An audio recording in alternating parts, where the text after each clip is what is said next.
Benvinguts a La Píndola Vermella, un podcast sobre tecnologia i ciberseguretat que tothom pugui entendre.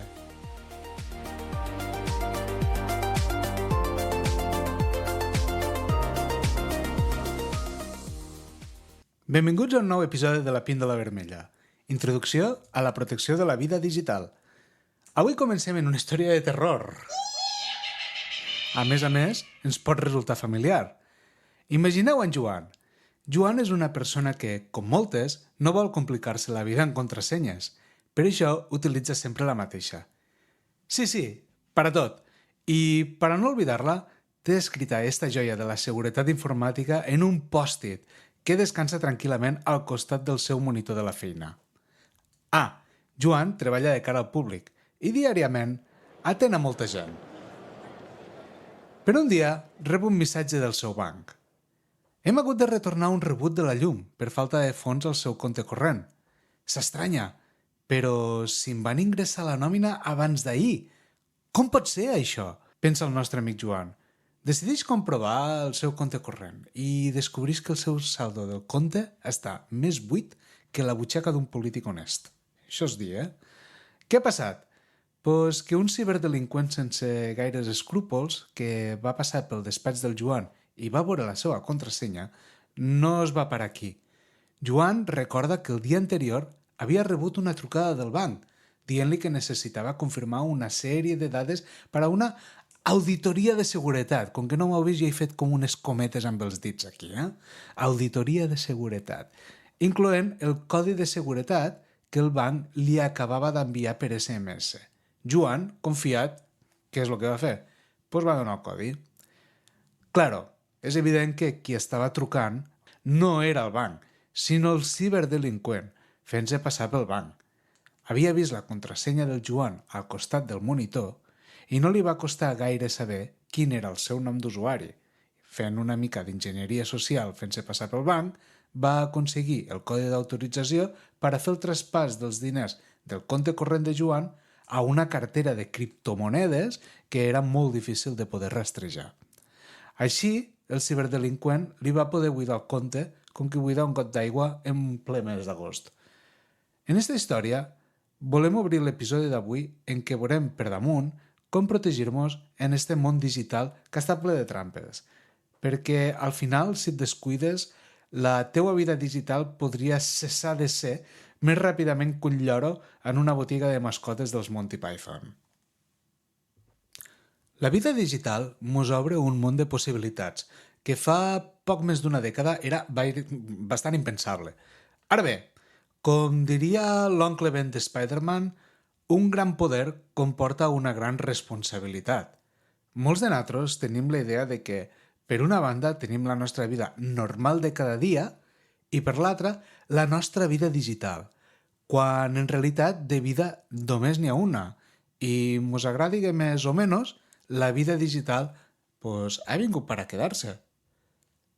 I dit això, tornem a la nostra història. Al pobre Joan li han buidat el compte corrent i no té un duro.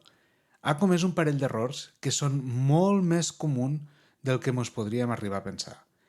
Però bé, abans de jutjar-lo durament, anem a veure què és el que nosaltres podem fer per evitar trobar-nos en una situació com la que s'està trobant ara mateix el nostre amic Joan. La primera cosa que hauria hagut de solucionar és la d'utilitzar una mateixa contrasenya per a tot. Idealment, el que volem és utilitzar una contrasenya que sigui forta i que sigui diferent per a cada servei que utilitzem. Què vol dir una contrasenya que sigui forta? Una contrasenya forta significa que mescle números, lletres, símbols, majúscules i minúscules, etc. I per servei, què és el que vull dir? El que vull dir són quan accediu a bancs, a xarxes socials i, bàsicament, a qualsevol altre lloc web o aplicació de mòbil, cuidado, en el que vos tingueu que registrar. I sí, teniu raó. La veritat és que és cert, En què teniu raó? Que recordar una contrasenya diferent i que, a més, sigui complexa i forta per a cada puesto, per a cada lloc web, no és viable. Certament. I és per aquest motiu que existeixen els gestors de contrasenyes. La idea d'un gestor de contrasenyes és que només te calga recordar una contrasenya, que és la del gestor, i les altres se guardiguen a dins, de forma que pots accedir-hi quan vulguis, no? Què és un gestor? Un gestor, imagineu-vos que és com una espècie de baúl, no? O de caixa fort, en la que vosaltres necessiteu una clau i quan obriu la clau de la caixa fort doncs teniu tot el contingut a dintre a la vostra disposició. Doncs això seria una miqueta el mateix. Un gestor de contrasenyes, recordeu una contrasenya que sigui més o menys complicada perquè ningú vos la pugui endevinar de forma fàcil i una vegada la recordeu és la que utilitzareu sempre per anar en aquell gestor. I en aquell gestor, quan estigui obert, vos donarà les contrasenyes a tots els altres llocs que vosaltres vulgueu accedir, als bancs, a les xarxes socials, tots els llocs que hem dit abans, no? Alguns gestors de contrasenyes són KeePass, 1Password, Bitwarden, el propi gestor de contrasenyes del Mac, etc. Algun dia faré un vídeo al canal de YouTube de la Píndola Vermella, sí, tenim canal de YouTube, demostrant l'ús d'alguns d'estos gestors. Però de moment quedem-nos en la idea de l'existència d'estos gestors de contrasenyes. Relacionat amb això, una altra bona idea és activar el factor múltiple d'autenticació o doble factor d'autenticació, depenent de l'aplicació de com li digui.